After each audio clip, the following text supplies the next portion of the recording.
Hello students, मैं नेहा कुमावत और Vivo की ऑनलाइन क्लास में आपका स्वागत करती हूँ। स्टूडेंट्स, पिछली लास्ट क्लास में हमने डिस्कस करा था कि लेखांकन की प्रक्रियाएं क्या है और लेखांकन का अर्थ क्या है। ये हमने डिस्कस करा था कि लेखांकन कहाँ लागू होता है, लेखांकन का क्या इतिहास है और कहाँ से लेखांकन आया है। इटली से उसकी दोहरा लेखा प्रणाली पद्धति का उसका विकास हुआ है। इसके बारे में भी हमने पूरी जानकारी प्राप्त करी थी। लेखांकन के 8 चरण थे और 8वें चरण को हमने अच्छे से पढ़ा था, उदाहरण सहित उसकी व्याख्या करी थी कि लेखांकन की प्रक्रियाएं क्या होती हैं, जिसमें हमने पढ़ा था आइडेंटिफाई करना, पहचान करना, लेन देन की, मेज़र करना, रिकॉर्ड करना, उसको लिखना, उसको वर्गीकृत करना, समराइज करना, एनालाइज करना, इंटरप्रेट करना और कम्युनिकेट करना। कम्युनिकेट, उससे रिलेटेड लोगों को कम्युनिकेट करना। तो ये सारी चीज़ें हमने डिस्कस करी थी। अब दोस्तों, नया आज का जो टॉपिक है, आज इसके बारे में हम पढ़ेंगे, वो है लेखांकन के उपक्षेत्र। यानी लेखांकन किन किन स्कोप है, उसका कहाँ कहाँ वो फैला हुआ है। क्या लेखांकन सिर्फ पुस्तकों तक सीमित है या लेखांकन सिर्फ अकाउंटिंग, फाइनेंस की अकाउंटिंग ही करता है, या इसका आगे बहुत बड़ी इसकी ब्रांचेज हैं, शाखाएं हैं, उसके बारे में हम जानेंगे। तो सबसे पहले आपको स्क्रीन पे दिख रहा होगा लेखांकन के उपक्षेत्र। लेखांकन के उपक्षेत्र में सबसे पहला पॉइंट है वित्तीय लेखांकन। वित्तीय लेखांकन क्या होता है दोस्तों? वित्तीय लेखांकन, वित्तीय लेखांकन जो अभी हम पढ़ रहे हैं, जो अभी हम पूरा वित्त का पढ़ रहे हैं, जिसमें हमें रिकॉर्ड करना, क्लासिफाई, यानी वो पूरी प्रोसेस लेखांकन की जो हमने लास्ट क्लास में डिस्कस करी थी, वो पूरी ही वित्त लेखांकन है, जिसमें लास्ट में अंतिम खाते भी बनाए जाते हैं और लाभ हानि का पता लगाया जाता है। यानी व्यापार की वास्तविक स्थिति क्या है, आपने पूरे साल बिजनेस करा, उसका एंड में क्या परिणाम रहा, क्या रिजल्ट रहा, वो जानने के लिए हम वित्तीय लेखांकन के बारे में ये पूरा डिटेल्स है। तो उप क्षेत्र में जो पहला आता है वो है वित्तीय लेखांकन, और दूसरा आता है लागत लेखांकन, और तीसरा आता है प्रबंधकीय लेखांकन। अब गौर करने वाली बात यह है दोस्तों कि सब जगह लेखांकन के बारे में ही बताया गया है। लेखांकन जो अभी हम पढ़ रहे हैं, है ना, तो जो लेखांकन हम पढ़ रहे हैं उसके बारे में बताया गया है। तो फर्स्ट पॉइंट जो बताया गया है वो बताया गया है वित्तीय लेखांकन क्या है, दूसरा लागत लेखांकन क्या है, और तीसरा प्रबंध लेखांकन क्या है। वित्तीय लेखांकन में वित्त का लेखा करना है, पूरा प्रॉफिट लॉस के बारे में पता लगाना है, लाभ कितना हुआ है, हानि कितनी हुई है, यानी प्रॉफिट और लॉस के बारे में, लाभ व हानि की गणना करने के लिए, अंतिम खाते बनाने के लिए, अंतिम खाते बैलेंस शीट, अंतिम खाते में आपको आगे अच्छे से डिटेल में बताऊंगी कि क्या होते हैं। तो दोस्तों, अंतिम खाते, प्रॉफिट और लॉस की जानकारी के लिए हम वित्तीय लेखांकन पढ़ते हैं, और जो अभी हम पढ़ रहे हैं वो एक्चुअल में वित्तीय लेखांकन ही है। दूसरा है लागत लेखांकन। लागत लेखांकन नाम से पता चल रहा है, लागत यानी जो प्रोडक्ट की कॉस्ट होगी, जो भी उत्पाद की लागत होगी, उत्पाद की लागत के बारे में दोस्तों यहाँ पर बताया गया है कि उत्पाद की लागत क्या होगी, पर कॉस्ट क्या होगी प्रोडक्ट की, तो उसके बारे में, और इनकम, आय और व्यय के बारे में इसकी गणना करी जाती है कि आय व व्यय कितना हो रहा है। आय व्यय की गणना के बारे में हम जानकारी कहाँ से लेते हैं? वित्तीय लेखांकन से, लागत लेखांकन से लेते हैं। और थर्ड जो हमारा है वो है प्रबंधकीय। प्रबंधकीय यानी मैनेजमेंट करना। मैनेजमेंट किसका करना दोस्तों? बिजनेस है इतना बड़ा, उसको अच्छे से मैनेज करना कि हमें कैसे क्या क्या आगे कदम बढ़ाने हैं, क्या प्रॉफिट के लिए हमें कौन सी क्रियाएं करनी है, या फिर लॉस हो रहा है तो उस लॉस को कैसे मैनेज करना है कि हम बिजनेस में आगे रन कर पाए, यानी सारा कुछ मैनेज करना, वो प्रबंधकीय लेखांकन में ही आता है दोस्तों। तो प्रबंधकीय लेखांकन में इसका सारा उल्लेख है कि प्रबंध कैसे किया जाएगा, ठीक है, विश्लेषण कैसे किया जाएगा। जैसे हमने चरण पढ़े थे प्रक्रिया के, उसमें एक था विश्लेषण करना, तो वो विश्लेषण इसी स्कोप का एक पार्ट है, प्रबंधकीय लेखांकन का एक पार्ट है। दोस्तों आप ध्यान से देख सकते हो कि सारी तरफ लेखांकन की ही बात की गई है। वित्तीय लेखांकन में वित्त का लेखांकन करना है, लागत लेखांकन में लागत का लेखांकन करना है, और प्रबंधकीय लेखांकन में दोस्तों प्रबंध का लेखा करना है। अब आप देखोगे कि ये इसके स्कोप हो गए हैं और यही इसकी शाखाएं भी कही जाती है। अगर पूछ ली जाए कि लेखांकन की शाखाएं क्या हैं या उप क्षेत्र क्या हैं, तो दोस्तों ये तीनों ही वित्तीय लेखांकन, लागत लेखांकन और प्रबंधकीय लेखांकन इसके क्षेत्र हैं। इसको हम डिटेल में पढ़ लेते हैं एक बार अच्छे से। तो दोस्तों फर्स्ट हमने पढ़ा था वित्तीय लेखांकन।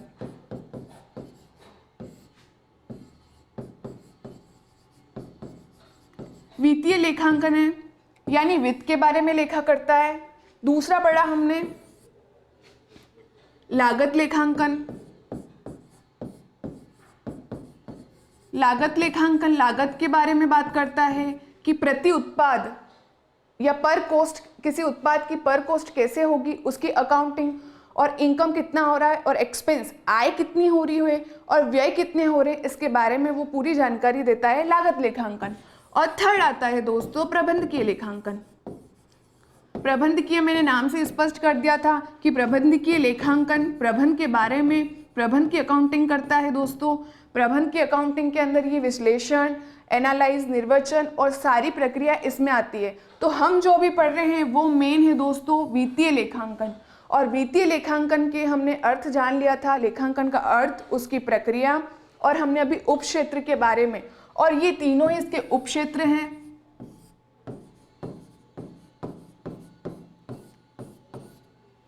दोस्तों अगर कोई इसके बारे में जानकारी प्राप्त करता है, इसकी नॉलेज ले लेता है, तो वो जाता है सीए, अकाउंटेंट, इस तरह की पोस्ट पर वर्क करता है। लागत लेखांकन के लिए कॉस्ट अधिकारी, लागत शास्त्री या लागत लेखा शास्त्री नियुक्त किया जाता है। और प्रबंधकीय लेखांकन में बच्चों आपने एमबीए के बारे में सुना होगा, एमबीए का कोर्स करते हैं वो, और जो मैनेजमेंट का कोर्स करते हैं दोस्तों वो। यानी अगर आप वित्तीय लेखांकन के बारे में पूरा डिटेल में पढ़ते हो या फिर उसका पूरा कोर्स करते हो, तो अगर आपकी नियुक्ति होगी वो as a CA, as a accountant होगी। दूसरा, अगर आप लागत लेखांकन की अच्छे से पढ़ाई करते हो या उसका कोर्स करते हो या उसके बारे में पूरा सीखते हो, तो आपकी लागत लेखा शास्त्री के अंदर नियुक्ति की जाएगी। और थर्ड होता है प्रबंधकीय लेखांकन। प्रबंधकीय लेखांकन की अगर आप अच्छे से पढ़ाई करते हो तो एज ए एमबीए की पढ़ाई होती है, उसमें post HR, account and finance में आपको नियुक्ति मिलती है और मैनेजमेंट के काम में मिलती है। दोस्तों सारा ये क्षेत्र ही है कि अगर आप पर्टिकुलर ये लेखांकन की तीनों उपक्षेत्र अपनाते हैं तो आपको किन किन क्षेत्रों में इसके स्कोप फैला हुआ है, इसका कहाँ कहाँ इसकी पूरी विश्लेषण हुआ है, इसके बारे में ये पूरा बताते हैं। तो ये हो गया दोस्तों लेखांकन के उपक्षेत्र। फोकस यही आता है कि लेखांकन, लेखांकन और लेखांकन, यानी सारी बात यहाँ लेखांकन की ही हो रही है। दोस्तों लेखांकन के आगे जो हम पढ़ेंगे वो ये है,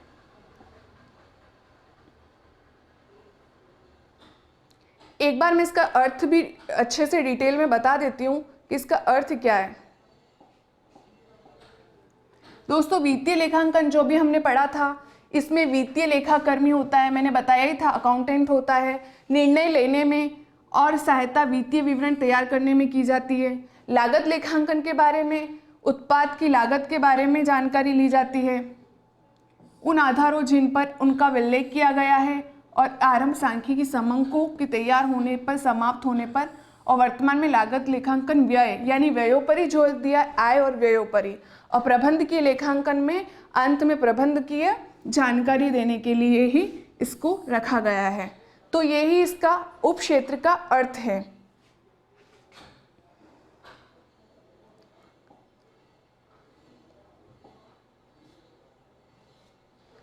दोस्तों आज हमारा जो सबसे मेन टॉपिक है वो है लेखांकन शब्दावली।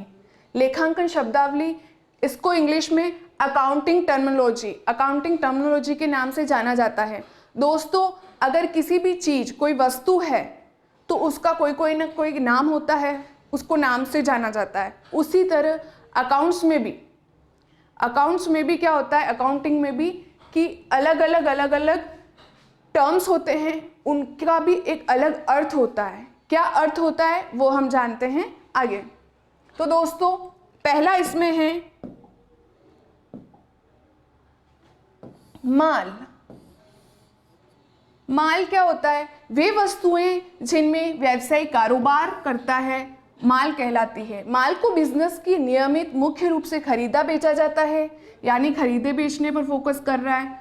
उदाहरण के लिए एक किराना दुकान में साबुन और तेल आदि गुड्स हैं। स्टूडेंट्स, इसको बोला जाता है गुड्स। गुड्स क्या है? माल दोस्तों वो चीज़ है जिससे आप व्यापार कर रहे हो, आप कुछ बिजनेस कर रहे हो और कुछ भी सामान लेकर आते हो और उसको बेचते हो, और जो वो वस्तु और वो जो सामान है वो बिजनेस का माल कहा जाएगा, गुड्स कहा जाएगा।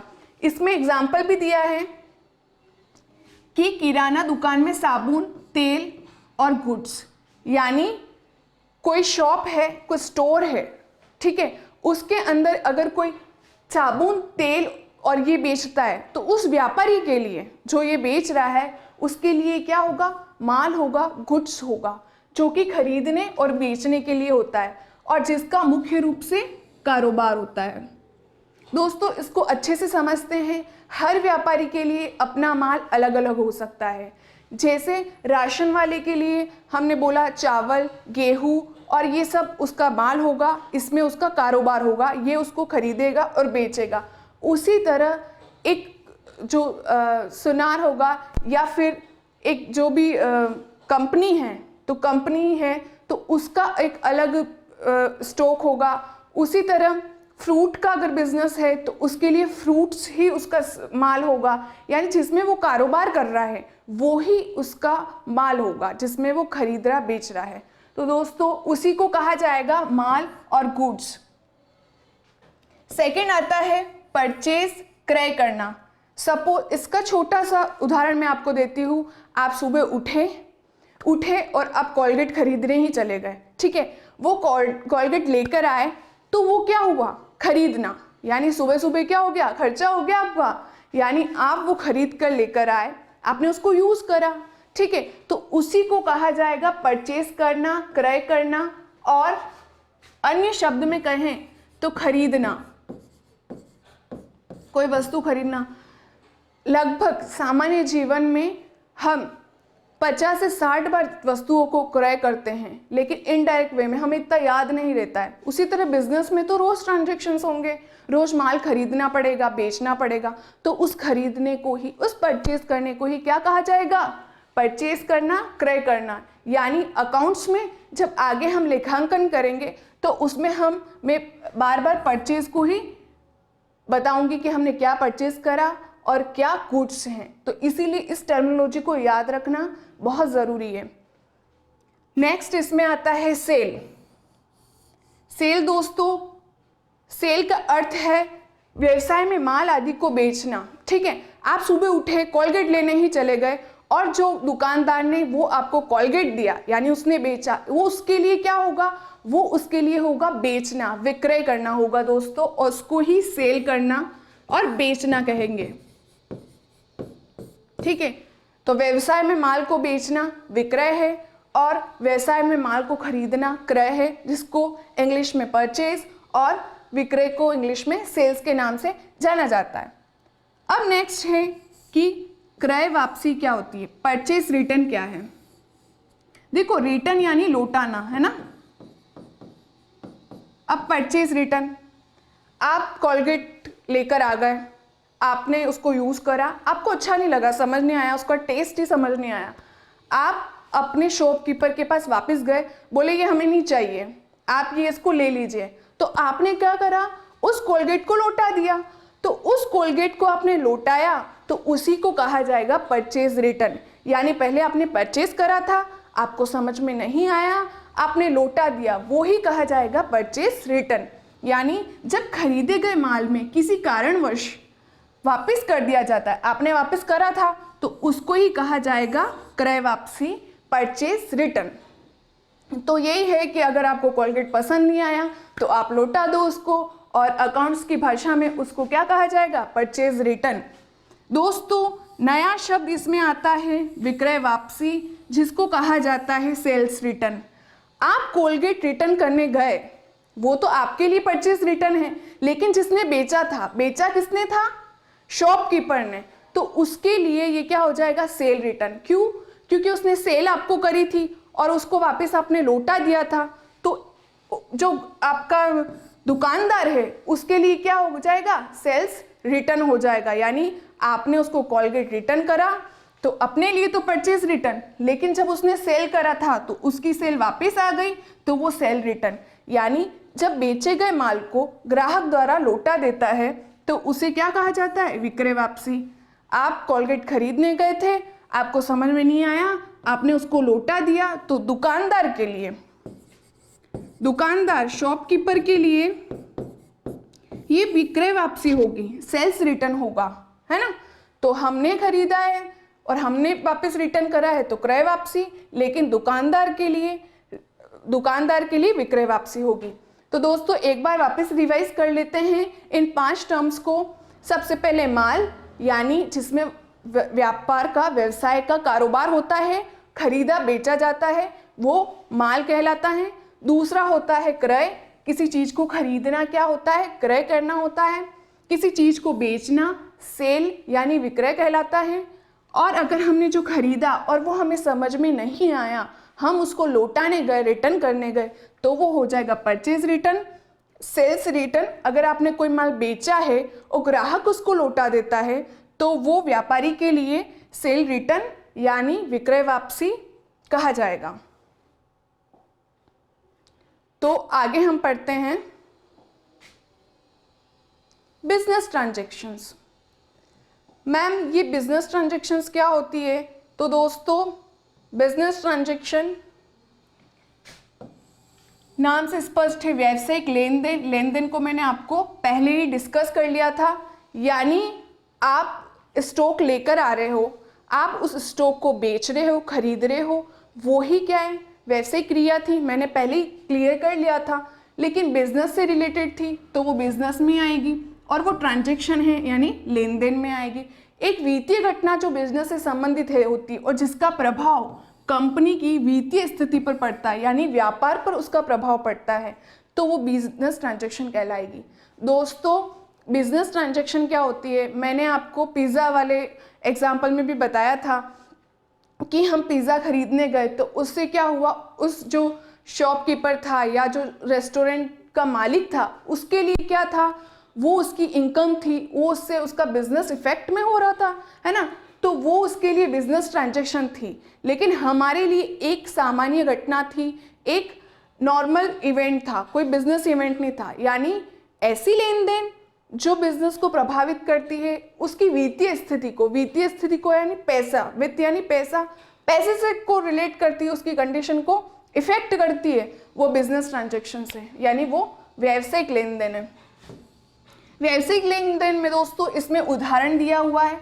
उदाहरण क्या दिया हुआ है, माल की खरीद, यानी आप माल को खरीद के लेकर आ रहे हो, खरीद के लेकर आए हो, सपोज 10,000 का माल आप खरीद कर लेकर आए हो। दोस्तों खरीद को मैंने क्या सिखाया था अभी, परचेज, तो हम परचेज करके लाए, कितना लेकर आए, 10,000। तो 10,000 जो हम ये परचेज करके लाए, क्या इससे बिजनेस इफेक्ट नहीं होगा? होगा। तो ये कौन सी इवेंट हुई, ये इवेंट हुई बिजनेस इवेंट, और बिजनेस ट्रांजैक्शन के नाम से जाना जाएगी। उसी तरह सैलरी, आपने बिजनेस खोला, एम्प्लॉय तो रखोगे ना, कोई तो काम करने वाला होगा, तो काम करने के लिए जो आप एम्प्लॉय रखोगे उसको आप क्या पे करोगे, वेतन, मजदूरी या तनख्वाह दोगे, तो उसको कहा जाएगा सैलरी। सपोज आपने किसी एक पर्सन को सैलरी दी, अपने एम्प्लॉय को सैलरी दी, 10,000 पर आपने नियुक्ति करी, तो क्या ये 10,000 बिजनेस को इफेक्ट नहीं करेगा? बिल्कुल करेगा, और हर महीने करना पड़ेगा। तो क्या होगा, ये भी बिजनेस ट्रांजैक्शन होगी। और लास्ट है क्रेडिट पर माल बेचना। ठीक है। क्रेडिट पर माल बेचना यानी उधार माल बेचा। सपोज मोहन आया, मोहन ने बोला मेरे को उधार माल दे दो, अभी पैसा नहीं है, अभी कैश नहीं है, अभी उधार दे दो। मोहन को हमने 5,000 का माल दे दिया। क्या बिजनेस इससे इफेक्ट नहीं होगा क्या? बिल्कुल होगा। और ये बिजनेस इफेक्ट होगा यानी ये तीनों चीजें क्या हो गई?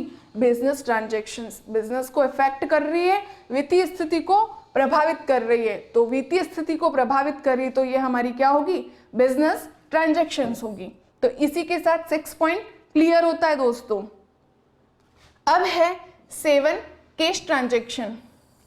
कैश ट्रांजैक्शंस क्या होती है? नकद लेन देन। नकद यानी रोकड़, नकद यानी रोकड़। रोकड़ लेन देन को क्या कहा जाता है? Cash transactions. दोस्तों कॉलगेट वाला जो हमने एग्जाम्पल लिया था उसमें ये बताया ही गया था कि आप कॉलगेट लेने गए और आपने उसको पेमेंट करा, पैसा दिया, नगद पैसे दिया, तो उस दुकानदार के लिए ये नकद लेन देन होगी। यानी आपने पैसा दिया कैश हाथों हाथ, कोई उधारी नहीं रखी, तो वही है कैश ट्रांजैक्शन के नाम से जानी जाएगी। नेक्स्ट आती है क्रेडिट ट्रांजैक्शन, उधार। ये जो मोहन आया था ना 5,000 का उधार मान लेने, तो इसी को हम कह सकते हैं क्रेडिट ट्रांजैक्शन। यानी अभी बिजनेस में सबसे ज़्यादा उधार लेन देन पर ही बिजनेस होता है, यानी नगद पर बहुत कम होता है। तो जो उधार पर होते हैं ट्रांजैक्शंस वो क्रेडिट ट्रांजैक्शन के नाम से जाने जाएंगे। उधार लेन देन होंगे, जो लेन देन उधार पर होंगे वो क्रेडिट ट्रांजैक्शन होंगे। यानी अगर आपने नकद चुका दिए तो वो नकद ट्रांजैक्शंस, और जो आपने उधारी रख दी वो उधार ट्रांजैक्शन में आएगा। और दोनों ही दोस्तों बिजनेस ट्रांजैक्शन है, व्यावसायिक लेन देन है ना, चाहे वो नकद हो चाहे वो उधार हो, लेकिन है बिजनेस ट्रांजैक्शंस। इसी के साथ हम चलते हैं आगे। डेटर। डेटर डेटर देनदार। डेटर क्या होता है? देनदार, देने वाला, है ना। इसमें क्या लिखा हुआ है? जिन व्यक्तियों एवं संस्थाओं को व्यवसाय द्वारा उधार माल बेचा जाता है उनसे माल का भुगतान आना शेष है, ऐसे व्यक्तियों संस्थाओं को देनदार कहा जाता है और व्यापार की तरल या अल्पकालीन संपत्ति होते हैं। दोस्तों इसको डिटेल में समझते हैं क्योंकि ये बहुत इंपॉर्टेंट टर्म है।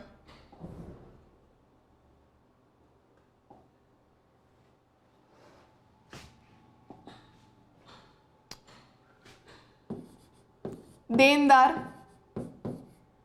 जिसको डेटर के नाम से जाना जाता है। दोस्तों देनदार कब बनते हैं, क्या होते हैं, इसके बारे में अच्छे से जानते हैं। ठीक है, एक एग्जाम्पल के साथ मैं आपको यहाँ पर क्लियर करूँगी। राम है ना, राम अपना एक बिजनेस या स्टोर चला रहा है। मैंने बताया था आपको एक एग्जाम्पल में, वो अपना स्टोर चला रहा है। अपना स्टोर चलाते हुए माल खरीदता भी है, यानी परचेज, अभी सीखा है दोस्तों परचेज करना, सेल करना। परचेज भी करता है और सेल भी करता है। मैंने बताया था कुछ ट्रांजैक्शन कैश भी होते हैं तो कुछ क्रेडिट पर भी होते हैं, उधार पर भी होते हैं, है ना। तो वो उधार वाला ही इधर रिलेट करना है हमको, है ना। तो रिलेट कैसे करना है, उधार कैसे होता है। राम सपोज अपने दुकानदार से जो भी माल बनाता है, माल उत्पादक कंपनी है, ठीक है, यहाँ से माल लेकर आता है और राम ने क्या करा, मोहन को, मोहन इसका कस्टमर है या कंज्यूमर है, मोहन को क्या करता है, उधार माल बेचता है। उधार माल कितना बेचा, उधार माल बेचा 5,000 का उधार बेचा है। किस पे बेचा है, नकद बेचता तो देनदार की कंडीशन उत्पन्न नहीं होती, लेकिन दोस्तों यहाँ पर उसने उधार माल बेचा है। उधार माल बेचा है तो जाहिर सी बात है पेमेंट उसका 3, 4 या 5 या 6 महीने के अंदर अंदर आ जाएगा, यानी 1 साल के अंदर अंदर उसका पेमेंट आने की संभावना है। 1 साल के अंदर उसको भुगतान प्राप्त होगा। किसको प्राप्त होगा? राम को, है ना। कौन करेगा? मोहन करेगा। मोहन को अभी क्या करा है? उधार माल बेचा है। कितने का बेचा है? 5,000 का। राम बोलता है अभी तो मैं तेरे को उधार दे रहा हूँ, 1 साल के अंदर अंदर तू मुझे 5,000 का पेमेंट करेगा। जब अब राम के लिए ये कौन हो जाएगा? मोहन, देनदार। क्या हो जाएगा दोस्तों? देनदार, यानी देने वाला 5,000 रुपये भविष्य में ये किसको देगा? राम को देगा। तो राम के लिए, राम जो व्यापारी है, जो व्यापार करता है, उसके लिए ये 5,000 क्या हो जाएंगे? डेटर, देनदार हो जाएगा। देनदार कौन हो जाएगा? मोहन हो जाएगा। डेटर अमाउंट क्या हो जाएगी? 5,000 की हो जाएगी। तो यही होगा दोस्तों देनदार। एक बार वापस इसकी डेफिनेशन पर आते हैं। जिन व्यक्तियों एवं संस्थाओं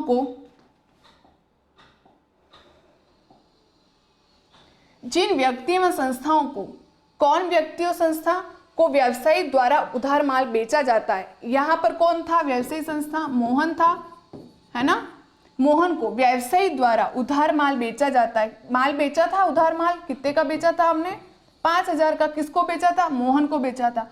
उनसे माल का भुगतान आना शेष है। मैंने बोला था ना 1 साल के अंदर अंदर या 6 महीने के अंदर अंदर जो भी उनकी शर्त फिक्स हुई है पहले, तो उस कंडीशन के हिसाब से उसका भुगतान आना क्या है? शेष है। तो ऐसे व्यक्ति एवं संस्थाओं को, ऐसे व्यक्ति और संस्था कौन था? मोहन था। तो ऐसे व्यक्ति और संस्था कौन? मोहन को क्या कहा जाएगा? देनदार, डेटर कहा जाएगा। और यही व्यापार की तरल या अल्पकालीन संपत्ति होते हैं। दोस्तों यही हमारी संपत्ति होगी, अल्पकालीन संपत्ति होगी। हम इसको असेट्स मानेंगे। असेट्स हम आगे डिस्कस करेंगे, है ना। तो हम इसको मानेंगे डेटर। दोस्तों एक बार वापस से ध्यान से इसको देख लो, इस एग्जाम्पल को। देनदार क्या होगा? अगर आपका कोई बिजनेस है, आप उसको उधार माल बेचते हो। उधार माल क्या आप करते हो? बेचते हो। उधार माल किसी भी कस्टमर को बेचते हो या कोई बिजनेस फर्म को बेचते हो। मोहन हो गया या मोहन की कंपनी हो गई, उसको बेचते हो। तो जो मोहन है वो आपका देनदार होगा। क्यों होगा देनदार? यानी देने वाला। देने वाला कब? भविष्य में देने वाला, पर देगा तो सही ना। तो वो हमारी संपत्ति भी हुई, यानी 5,000 रुपये हमारी संपत्ति हुई। तो यही देनदार होगा मोहन, और मोहन भविष्य में हमको भुगतान करेगा। तो राम के लिए, राम कौन? राम की जो फर्म है या राम का जो बिजनेस है, उसके लिए मोहन देनदार होगा। तो दोस्तों ये कह सकते हैं कि देनदार यानी देने वाले भविष्य में, और जो किससे संबंधित होते हैं? उधार विक्रय से, या हम बोले उधार विक्रय या उधार बेचने से। उधार बेचने से देनदार उत्पन्न होते हैं। इसी के साथ हम कंटिन्यू करते हैं नेक्स्ट पॉइंट, जो कि है क्रेडिटर। क्रेडिटर जस्ट उसके विपरीत होते हैं। क्रेडिटर यानी लेनदार। लेनदार दोस्तों लेने वाले। लेनदार कौन? लेने वाले।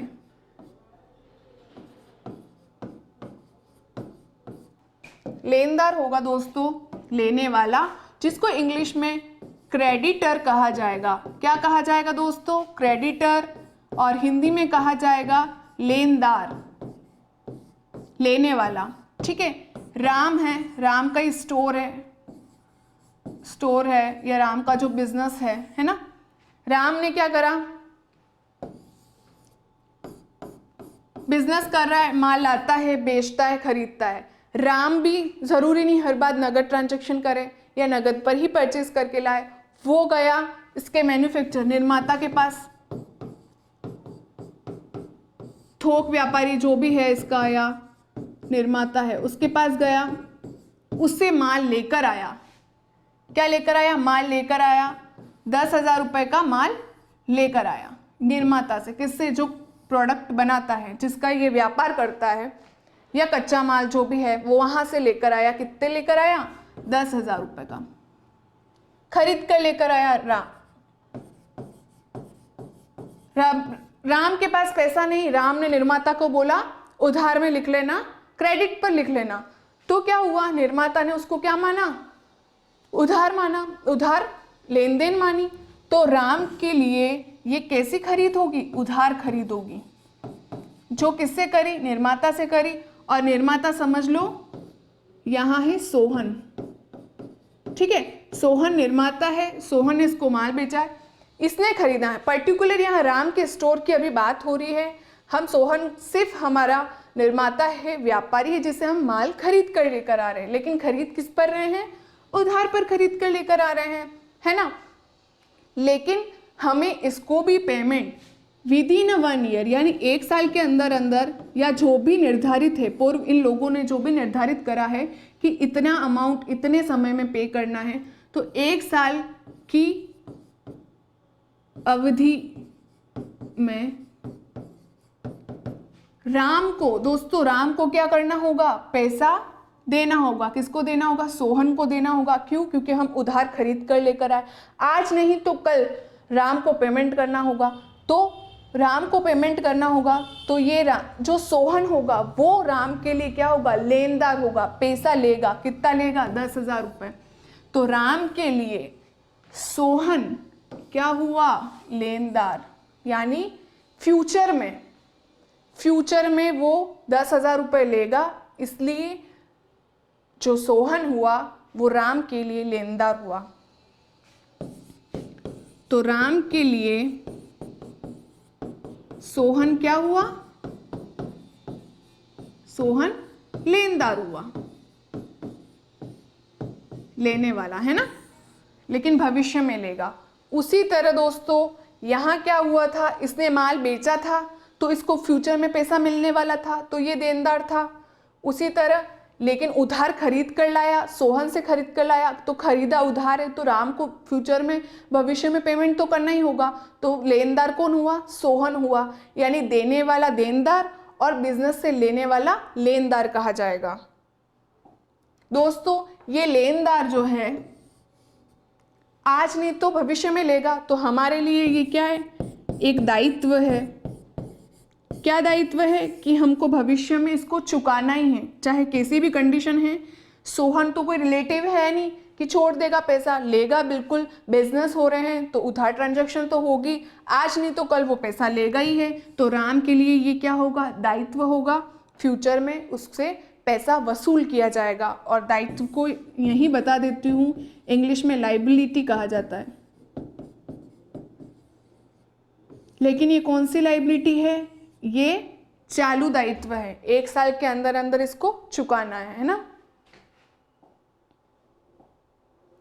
इसी के साथ हम आगे बढ़ते हैं।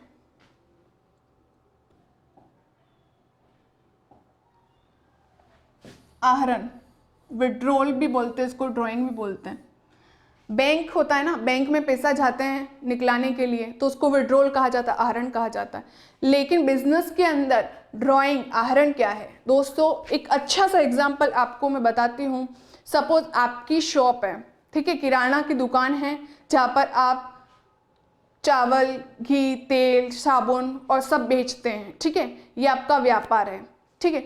घर से आपको बोला जाता है कि एक काम करना कि 5 किलो चावल और 2 किलो शक्कर और एक 500 की नोट भेज देना, ठीक है, आपको बोला जाता है। आपने बोला ठीक है भेज दूंगा, लेकिन वो जो चावल और आटा है तो वो आपकी बिजनेस की संपत्ति है, बिजनेस का स्टॉक है।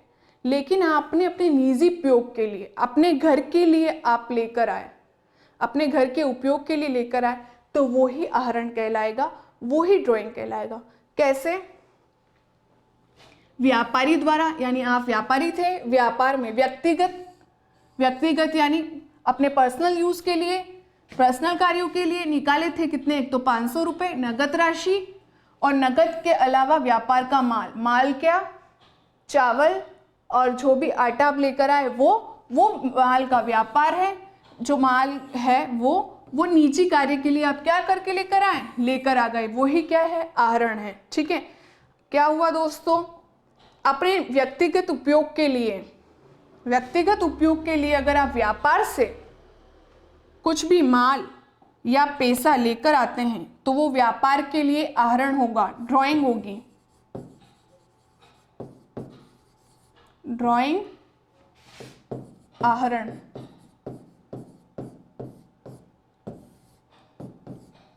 ठीक है, आपका स्टोर था, ठीक है, राम स्टोर, किराना स्टोर है आपका।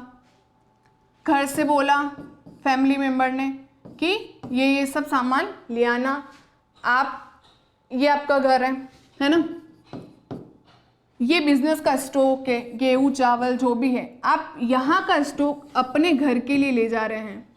ठीक है, व्यापार का है, किसका है, व्यापार का है, और कहाँ लेकर जा रहे हो, घर के लिए, यानी व्यापार का माल, पैसा अगर आप घर के लिए लेकर जाते हो, घर के कार्यों के लिए, व्यक्तिगत कार्यों के लिए लेकर जाते हो, तो वो व्यापार के लिए क्या होगा, आहरण होगा, वो क्या होगी, ड्राइंग होगी।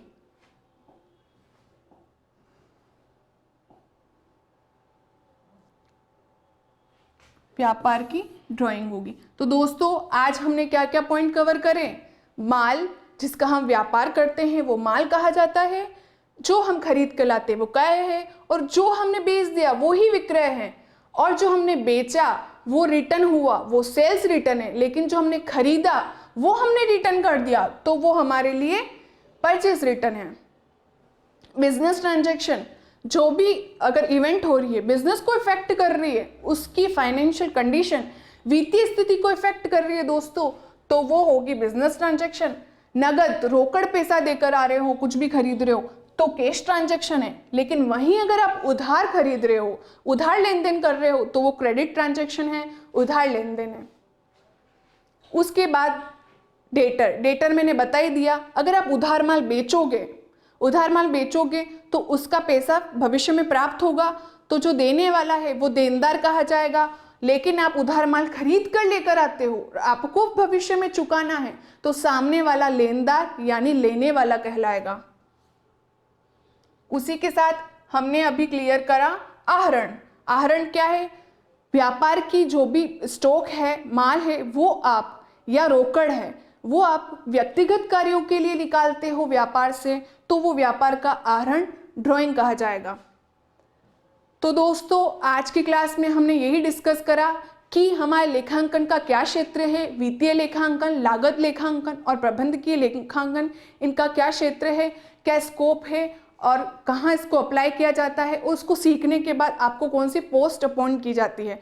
उसके बाद ही हमने लेखांकन की शब्दावलियों के बारे में जाना कि जो टर्म्स हैं उनको एक्चुअल में बिजनेस में क्या कहा जाता है, हिंदी और इंग्लिश में क्या कहा जाता है। दोस्तों यही टर्म्स आपको टेली में भी बहुत हेल्प करेगी, क्योंकि वहाँ पर सारे ट्रांजैक्शन और टर्म्स को एक साथ ही एक ही रूप में उसको जाना जाएगा, तो ये आपको टेली में भी हेल्प करेगी। तो आज के लिए दोस्तों इतना काफ़ी है, और मिलते हैं नेक्स्ट क्लास में, तब तक के लिए धन्यवाद।